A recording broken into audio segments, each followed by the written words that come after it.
Well, the presidential election is 446 days away.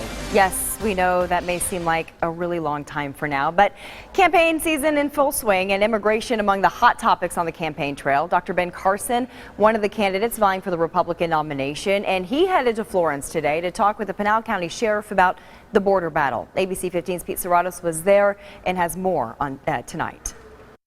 Pinal County Sheriff Babeu welcomed GOP presidential candidate Ben Carson to Florence today to discuss specifically the immigration issue. Now, before he took a helicopter tour, Dr. Carson talked to us about a number of topics, including his take on birthright citizenship and also if he would use drone strikes against cartel lookouts along the border.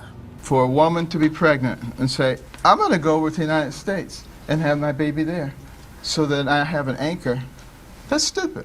Dr. Ben Carson was in no mood to be politically correct during his visit to Florence this morning. And if they came over here and did that, we can still keep them together by packaging them up and sending them back. The Republican presidential candidate was briefed on border issues by Pinal County Sheriff Babeu before taking a helicopter ride with the sheriff to see smuggling corridors firsthand. During the briefing, the topic of drug cartel lookouts along the border was brought up.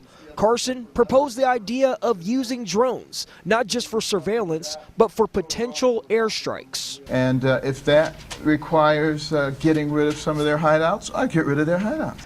But Sheriff Babeu is completely against drones for border security. In the past, he even called it a false solution. We're not going to use drones here in the sheriff's office. Cameras weren't allowed on the tour, but before he boarded the helicopter, I asked Carson his take after hearing from the sheriff. Dr. Carson, what do you think about the sheriff's take on drones? Pretty much saying he wouldn't use them here. Well, here's the bottom line. You guys don't seem to be able to understand this. I suggest that we use all the things that we have available to us, but we use mostly the military expertise. Reporting from Florence, Pete Serratos, ABC 15 News.